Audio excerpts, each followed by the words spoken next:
আচ্ছা, আপনি কি জীবনে সুখী হতে চান? না, যদি সুখী হতে চান তাহলে আমি আপনাকে একটা ছোট্ট কৌশল বলতে পারি, যে কৌশল অবলম্বন করে জীবনে সুখী হওয়া যাবে। জানতে ইচ্ছা করছে না সেই কৌশলটি কি? সেই কৌশলটি হচ্ছে অল্পে খুশি থাকা, অল্পে তুষ্ট থাকা, অল্পে সন্তুষ্ট থাকা। আমরা মনে করি যে টাকা পয়সার মধ্যেই মনে হয় সবকিছু লুকিয়ে আছে। টাকা পেলে মানুষ সুখী হয়ে যাবে, টাকা পেলে মানুষ সুন্দর হয়ে যাবে। কিছু বিষয়, কিছু জিনিস মাথায় রাখার চেষ্টা করবেন। আপনি যখন সমস্ত কিছু রবের উপরে ছেড়ে দেবেন, জীবনের ভালো খারাপ সবকিছু রবের উপরে ছেড়ে দেবেন, তখন নিজেকে অনেক হালকা অনুভব করবেন। আর রবের উপরে ছেড়ে দেওয়াটাও প্রয়োজনীয়। তার কারণ কি জানেন? কারণ আমরা মানুষ, আমাদের দ্বারা অনেক ভুল হয়। আমরা যেটাকে সঠিক মনে করি সবসময় যে সেটা সঠিক হবে, বিষয়টা কিন্তু সত্য নয়। আমরা অনেক সময় খারাপ জিনিসগুলোকেও ভালো মনে করি এবং সেটা না পেলে নিজেকে কষ্ট দিই, নিজে কষ্ট অনুভব করি। আমরা অনেক সময় নিজেদের ভ্রান্ত ধারণাগুলো নিজেদের মনের মধ্যে পুষতে পুষতে অনেক বড় করে ফেলি। আমরা মনে করি সম্পদ থাকলেই মানুষ সুখী হয়, কিন্তু প্রকৃত অর্থে বাস্তবতা এমন নয়। গরিব, দুঃখী, দিনমজুর, রিক্সা চালককে দেখেও সুখী মনে হতে পারে। তার কারণ এই সুখের সব থেকে বড় কৌশলই হচ্ছে অল্পে খুশি থাকা, যেটা আছি সেটা নিয়ে ভালো থাকা। আমাদের জীবন কেমন হওয়া উচিত আপনার কি ধারণা? আমাদের জীবন এমন হওয়া উচিত যে যখন খারাপ কিছু ঘটবে তখন ধৈর্য ধরব, আর যখন ভালো কিছু ঘটবে তখন মহান রব্বুল আলামিন আল্লাহ পাকের শুকরিয়া জানাবো। এটাই তো জীবনে ভালো থাকার, সুখে থাকার সব থেকে বড় কৌশল। নবী পাক সাল্লাল্লাহু আলাইহি সাল্লাম এটাই তো আমাদেরকে শিখিয়েছেন। তানাকে যখন আমরা অনুসরণ করব তখন জীবনটা সহজ মনে হবে। জানেন আমরা জীবনটাকে কেন কঠিন মনে করি? আমরা মনে করি নামাজ পড়াটা অনেক কঠিন। কেন এমনটা মনে হয়? মনে হয় তার কারণ আমরা এটাকে নিজের জীবনের বাইরের অংশ মনে করি, কিন্তু প্রকৃত পক্ষে বাস্তবে এটা তো জীবনেরই একটা অংশ। জানেন আমাদের দুঃখের সব থেকে বড় কারণ কি? বস্তুবাদিতা।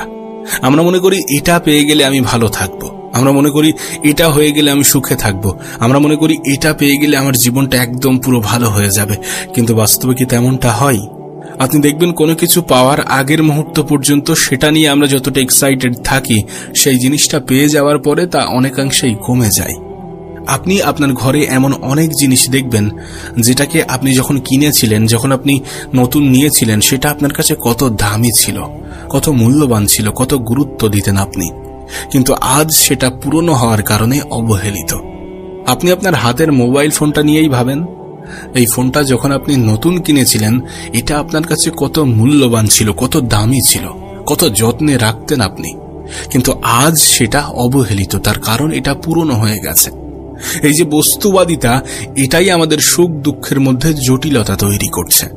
কিন্তু যখন আপনি এটা অ্যাকসেপ্ট করবেন যে মহান রব্বুল আলামিন সর্বশ্রেষ্ঠ পরিকল্পনাকারী, তিনি আমাদের জন্য যেটা করেন সেটা আমাদের ভালোর জন্য করেন, তিনি আমাদের শুভাকাঙ্ক্ষী, তিনি চান যাতে আমরা ভালো থাকি, যখন আপনি এইগুলোকে বুঝতে পারবেন, যখন আপনি এইগুলোকে গ্রহণ করবেন, মানতে শুরু করবেন, অ্যাকসেপ্ট করবেন, তখন আপনার জীবনটা সুন্দর হয়ে যেতে বাধ্য।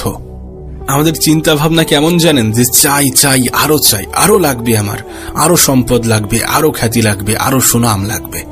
আমাদের মেন্টালিটি হয়ে গিয়েছে যে দু হাতে যা পাও হাত পেতে নাও, বাকির খাতা শূন্য থাক। কিন্তু আমাদের চিন্তা ভাবনাটা কেমন হওয়া প্রয়োজন, কেমন হওয়া উচিত? যে দুনিয়াতে যা পাও সেটা নিয়ে সন্তুষ্ট থাকো, বাকির খাতা পূর্ণ হোক। মহান রব্বুল আলামিন পবিত্র কোরআনের মধ্যে অনেক সুস্পষ্টভাবে উল্লেখ করেছেন যে তোমরা দুনিয়ার জীবনটাকেই প্রাধান্য দিয়ে থাকো, কিন্তু আখেরাত হচ্ছে সব থেকে উত্তম এবং চিরস্থায়ী। আর যেহেতু এই দুনিয়া ক্ষণস্থায়ী, এটা নিয়ে এত দুশ্চিন্তা করে কি হবে? এত মন খারাপ করার কি আছে? এত টেনশন করার কি আছে? যেটা পেয়েছো, যতটা পেয়েছো, সেটা থেকে কত মানুষ যে বঞ্চিত, সেটা কেন দেখো না? সেটার দিকে কেন দৃষ্টিপাত করেন না? আমরা নিজেরা কল্পনাও করতে পারবো না যে মানুষের জীবন কতটা কঠিন হতে পারে। আমাদের লড়াইটা তো সুখে থাকার। আমি এই পৃথিবীতে এমন অনেক মানুষকে দেখেছি যাদের লড়াইটা কিন্তু সুখে থাকার নয়, যাদের লড়াইটা শুধুমাত্র দুবেলা দুমুঠো খেয়ে বেঁচে থাকার। আপনি তো তাদের থেকে ভালো আছেন। আপনার রব তো আপনাকে খেয়াল রাখছেন, না চাইতে এত কিছু দিচ্ছেন। ভালো থাকাটাকে নিজের অভ্যাস বানিয়ে নিন। ভালো থাকাটাকে নিজের অভ্যাস বানিয়ে নিন, এটা ভেবে যে যেটা পেয়েছি যথেষ্ট পেয়েছি, যেটা পাবো না সেটার জন্য ধৈর্য ধরবো, আর যেটা পাবো সেটার জন্য রবকে শুকরিয়া জানাবো, আল্লাহকে শুকরিয়া জানাবো। আমরা এই পৃথিবীর নেশায় আসক্ত যেন না হই।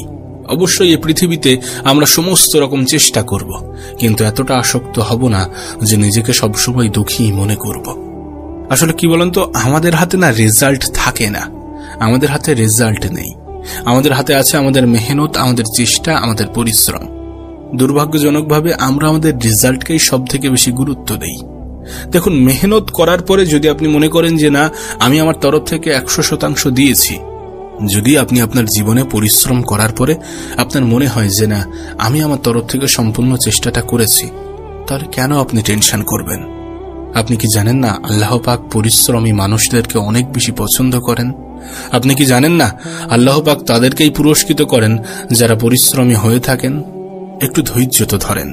ধৈর্য ধরাটা শুধুমাত্র আমাদের জন্য গুরুত্বপূর্ণ নয়, বরং এটা অপরিহার্য।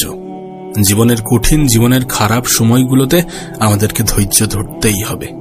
দেখেন, পৃথিবীতে অনেক রকমের সফলতা আছে, কিন্তু সবথেকে বড় সফলতা হচ্ছে সুখে থাকা, সন্তুষ্ট থাকা, ভালো থাকা, মানসিক শান্তিতে জীবন কাটানো।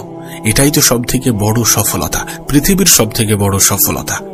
আর এই সফলতাকে অর্জন করতে হলে অল্পতে সন্তুষ্ট থাকাটাকে অ্যাচিভ করতে হবে। রবের উপরে বিশ্বাস রাখতে হবে, আল্লাহর উপরে বিশ্বাস রাখতে হবে, নিজের উপরে বিশ্বাস রাখতে হবে, এবং বিশ্বাস রাখতে হবে যে তিনি সর্বশ্রেষ্ঠ পরিকল্পনাকারী, তিনি আমাদের শুভাকাঙ্ক্ষী, তিনি আমাদেরকে ভালোবাসেন, আমাদেরকে আমাদের থেকেও বেশি। আসলে আমরা এটা মানতে চাই না যে সুখে থাকাটা অনেক সহজ, সুখী হওয়াটা অনেক সহজ। যদি বিশ্বাস না হয় তাহলে কিছুদিন নিজের জীবনে এগুলোকে প্রয়োগ করে দেখেন।